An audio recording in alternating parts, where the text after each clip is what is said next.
However, we're not sure if there were injuries or any fatalities at that area. That is one of the employee and patient parking lots at Kaiser Permanente, located at Venice Boulevard. Now look at this overpass right here, and there you can see, now we're going to panel this area. The smell of gas is quite strong, quite overbearing. We've had, as you saw graphically earlier on Channel 2, we saw a number of gas mains explode, taking with it homes and sometimes mobile homes. So as we flew over West Los Angeles and as we fly over West LA, we smell that gas. It's very important to turn your gas lines off if you smell gas, and not to keep any electrical devices on. Do you see any fires at all, Bob, in the West Los Angeles area? There were a couple earlier, and most of them have been extinguished at this point.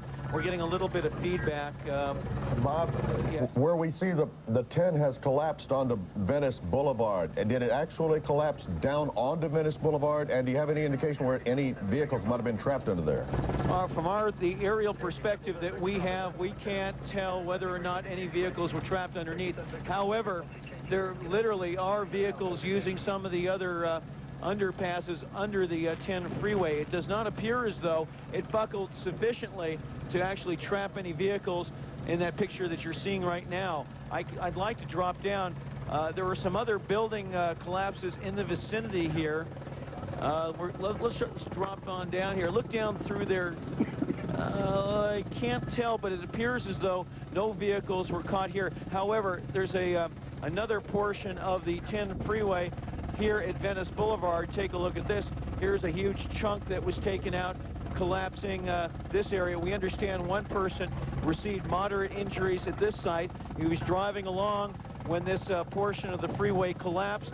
He was bloodied, taken off to, was able to get out of the vehicle under his own power. And we do not know yet what the death toll is. It's just beginning to be known. This is a major catastrophe for the city of Los Angeles. Just in the last hour, I would say. It's now 8 o'clock, so it has been 3.5 hours since the earthquake hit, and just in the last hour have we begun to get pictures and reports from places where the damage has truly been severe. We've just now taken a look at the Santa Monica freeway there, where a couple of people have been rescued from cars that were damaged when the freeway collapsed.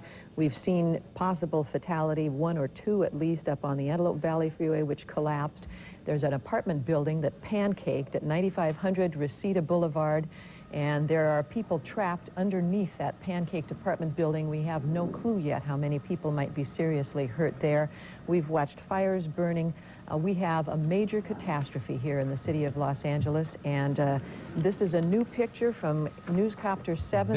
This is the face of a dam, I believe, and maybe we go out to Captain Ron. He can tell us exactly what it is that we're seeing here. Is this the San Fernando Reservoir, Ron? It sure is. It's just on the south side, or the downhill side of the old Van Norman Dam, the one that was severely injured during, I think it was the 71 quake. And what we're looking at, of course, is a large volume of water that is coming out just on the south side of this old Van Norman Reservoir. Now, initially we thought possibly the water and power may be venting or releasing some of the water out of this San Fernando Reservoir. However, as we come along here, take a look right next to the building, and it looks like this water is coming straight up out of the cement. There's a very high pressure that is doing this, and we've been watching this for about 30 minutes to 45 minutes, initially thinking they were just releasing some of the water out of the dam, but when we got over here, it appears that there is a huge water main that is broken here. It may be the source of this water may be out of that San Fernando Reservoir. We can't tell, but there are some people. We're going to walk this way. Jim, you've got to come this way so we can go around the post, because we've got a cable here. But you can see, as you look over here, the entire stairway climbing up there collapsed totally. And there is obviously a major collapse down a little bit farther.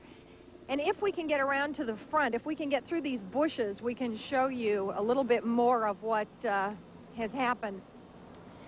Jim, if you'll pan up, you can see that this is where the stairs were that led up to the 4 levels of this parking structure. It is, everything that we are seeing today is very reminiscent of 1971, only worse. And it is particularly frightening because these are large concrete structures that were never supposed to collapse. Now, I can't hear you right now in the studio.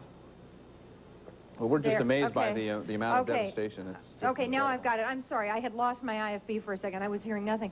But it is truly frightening because I don't know when this was built, but it certainly isn't that old. I mean, this is post-71.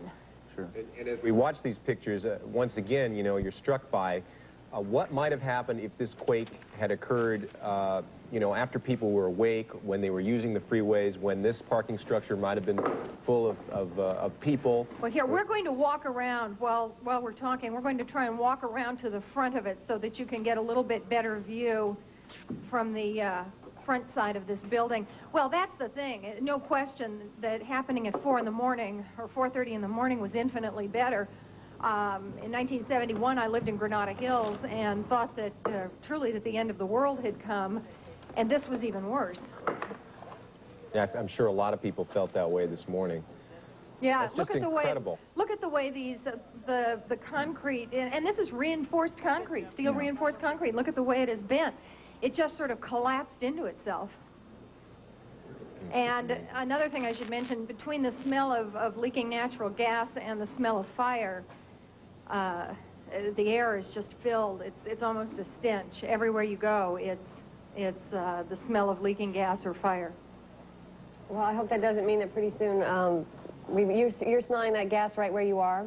Not at this point. It was mostly, I smelled it much more in Sherman Oaks, and I think the gas company probably has a pretty good handle on it. You know, there's always going to be some residual scent even after they've gotten it turned off.